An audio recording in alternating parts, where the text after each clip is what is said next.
Hello everybody and happy Wednesday. I hope you are doing well. Today we're skipping takeout and making our favorite Mexican dish at home. Today we are making ACP, also called Arroz con Pollo, and sometimes more commonly known as cheesy chicken and rice. This dish is a little bit controversial because I say Mexican, I guess it's more Mexican American.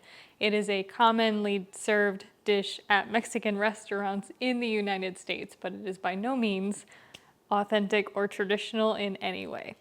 There are three components to this recipe. The first is the Mexican style rice or Spanish rice. The second is like the seasoned chicken. And then the third is the queso blanco. I do have to be upfront with you guys and say that this is by no means like one of the cheapest meals that I've made. It's actually one of the more expensive meals that I make. The arroz con pollo that Mexican restaurants serve here is chicken in a red mushroomy sauce. So I make this at home because it is technically cheaper than going out to Mexican restaurants, but I make this at home primarily because I can no longer get the version of the dish that I looked forward to eating so much when I lived in Virginia. The queso is the most expensive part of this recipe to make. A can of evaporated milk, an 8-ounce block of pepper jack cheese. This is optional, but you can do chopped green chilies or diced jalapenos. Either one of them will work depending on how spicy you want it, or you can leave it out entirely for a mild queso. But this is the ingredient that is a little expensive. This is white American cheese, and I have to get this from the deli counter. It's between $8 to $9 a pound, and you do need about a pound of it to make this recipe.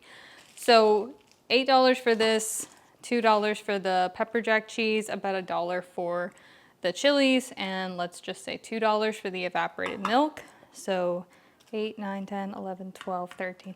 That's $13 of ingredients just to make the queso. Now, I do wish this was a slight exaggeration, but I did go to a Mexican restaurant and order 2 orders of arroz con pollo and a large order of queso, and it was $70. So $13 is a steal compared to the $70 that I was charged at a local Mexican restaurant. So anyways, so the ingredients are a little more pricey, but the dish itself actually comes together really easily. Let's talk about the queso. It's really just dump a bunch of stuff in a pot and warm it up. So there was my can of evaporated milk. I'm gonna throw in some chopped jalapenos. Our 8 ounces of pepper jack cheese, which I just cut into cubes so that it melts down a little bit easier.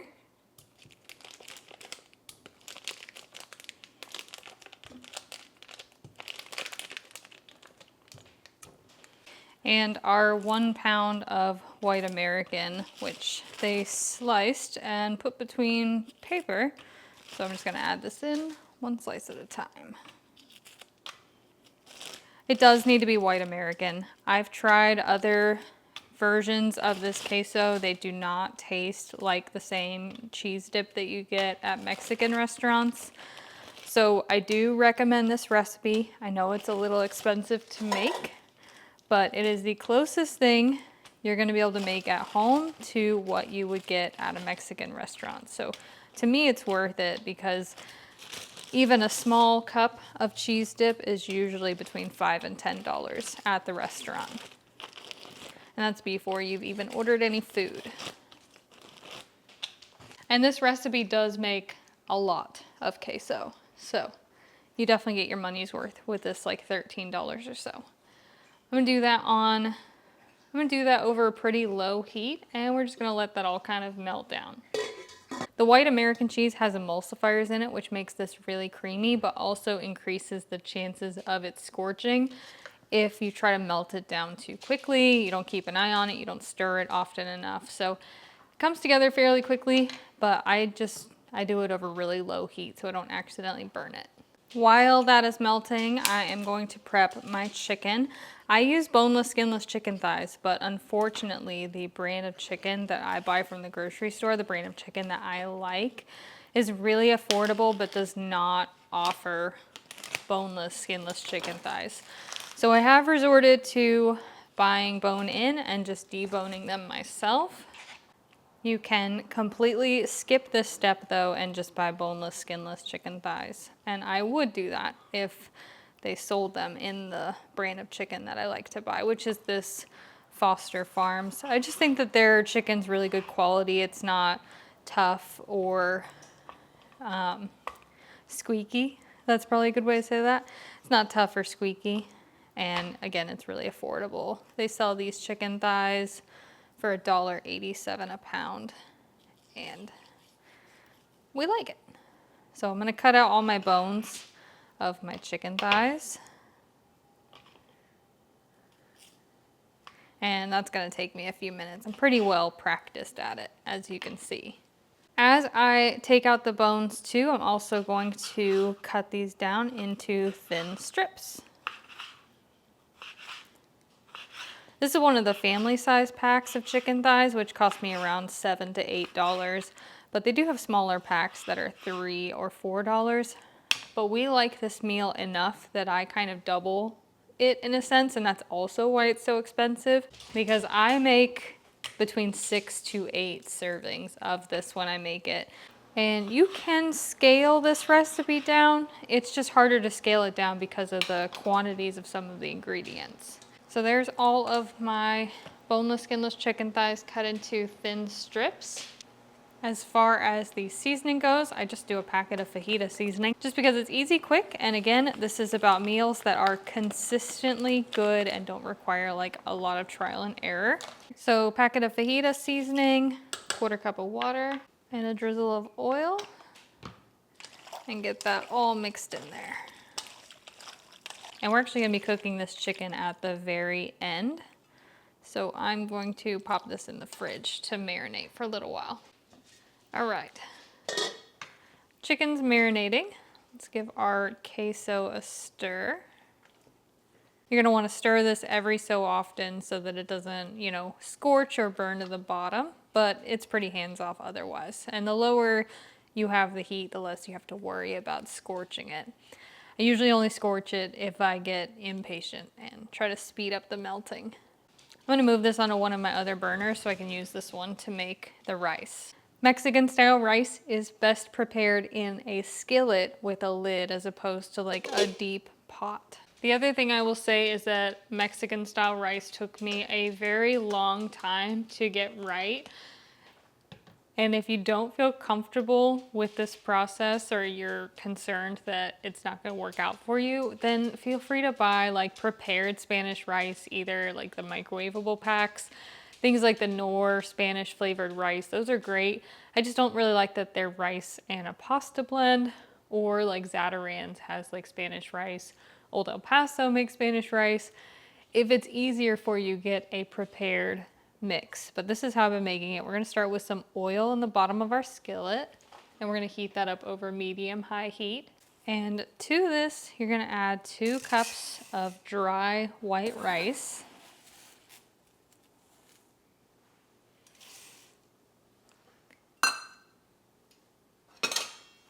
And the first thing that we're gonna do is we're gonna let this rice toast in that oil.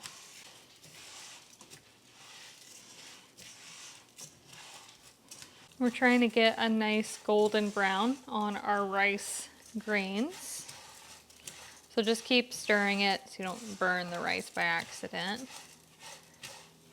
It's gonna start to smell a little bit like buttered popcorn. It's a very interesting process, but it's really cool because the rice grains will go from being kind of transparent to being like an opaque, bright white. And then they're gonna start to turn this kind of lovely light brown color. And a light brown is what you want. And hopefully it can get you a nice, good kind of close up on here, but this is how toasted it's looking. And now I'm gonna go in with my water. So 4 cups of water.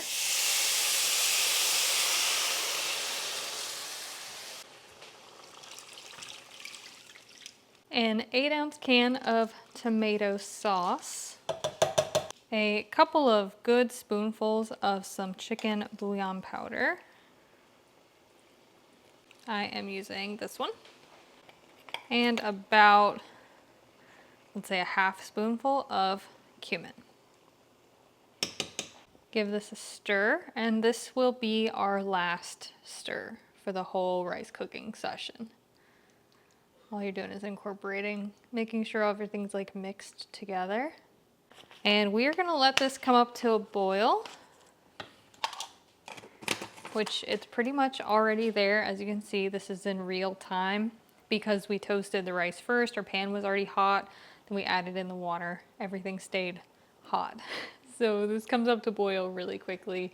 Go ahead and set a 10-minute timer and let this boil uncovered for 10 minutes. I haven't touched the heat, still on medium high. This step might not make a whole lot of sense. To be fair, I don't understand the science of it either, but I always struggled with Mexican rice or Spanish rice until I found this exact recipe I'm showing you guys today, and then it just worked for me. For some reason, anytime I've ever added like tomato sauces into rice, they just suddenly don't want to cook right anymore. So I don't know what happens differently with this, but we're gonna let this boil uncovered for 10 minutes and let some of that water evaporate off.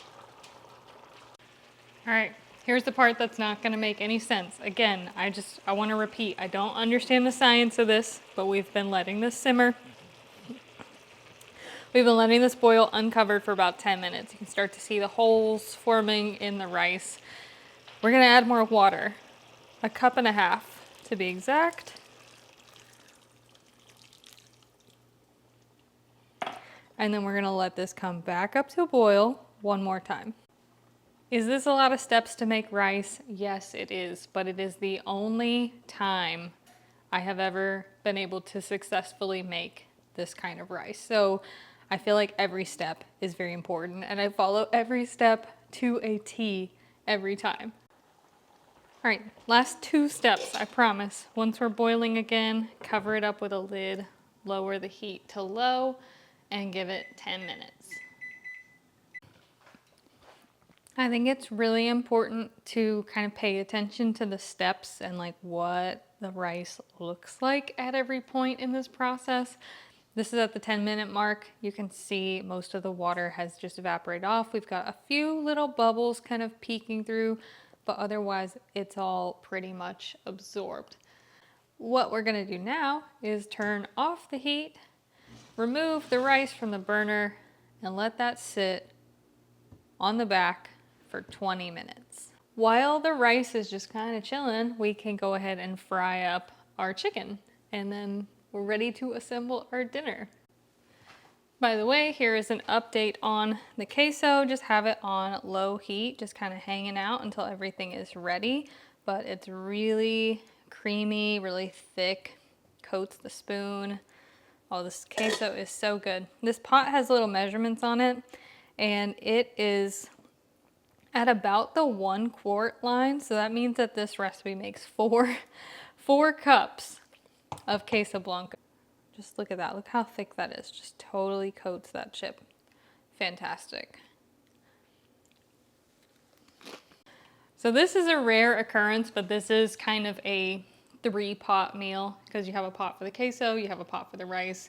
Now we need a skillet for the chicken, and I only have 2 skillets and I have rice in one of them. So I'm gonna be using this little guy to fry the chicken.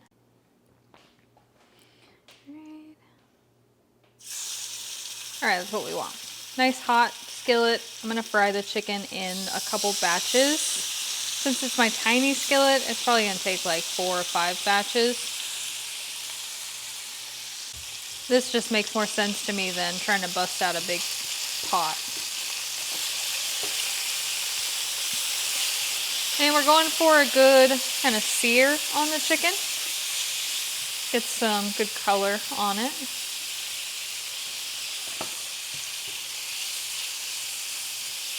That's why I'm doing it in small batches so I don't overcrowd the pan. The good thing about using chicken thighs is that they're dark meat, so they don't really dry out the way that breasts would, which is why we're able to cook it on such a high temperature. I am going to repeat that process with the rest of my chicken.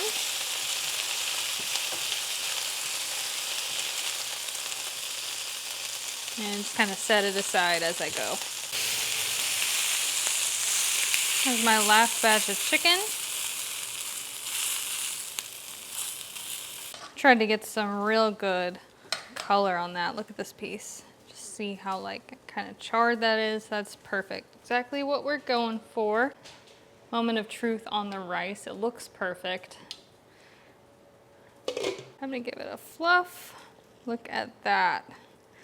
Every time I made Mexican style rice, it always ended up kind of soupy. This is the only recipe I found that cooks the rice perfect and fluffy every single time. Of course, I will credit the original recipe that I found in the description box below. This is not my recipe, but I am super grateful that I did find it because it has made a world of difference in the rice that I make at home. So we are of course going to start off with a nice bed of our Mexican rice.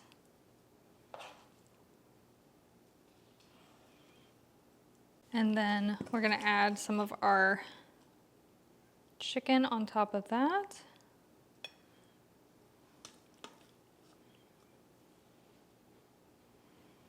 And then we're gonna finish it with a good drizzle of our queso.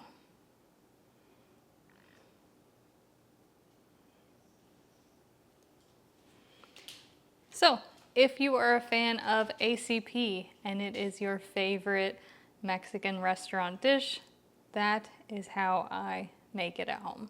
We've got 2 full-sized dinner plates with our orders of ACP. Walk away. You're eating too much of it? But what, you want more? You still want more? Are you forcing yourself to walk away? There you go, folks. Michael's stamp of approval. It's a more expensive dish to make, but we got 2 adult portions for dinner, and I have 4 kind of lunch portions packed up, as well as about 3 cups of leftover queso. And trust me, these will get devoured over the next couple of days. They are so good and so simple, really. I know the rice was a little more technical, but the chicken is just chicken with fajita seasoning, and the queso is just 4 ingredients you dump into a pot. So if you're a big fan of ACP like I am, hopefully you got some good ideas from this video. I will say that I did like kind of a basic calculation, and the ingredients totaled $24 to make 6 servings. So that's around $4 a serving, if I have that right in my head. $4 a serving. And even if your local Mexican restaurant charges, let's say $10 a serving, that's still less than half the cost. And that's assuming it's like $10. Most places are at least $15. Around here, it's closer to $20 or $25 a person. So still a bargain and absolutely delicious. I'm gonna pack up my leftovers. I hope you guys are having a fantastic day.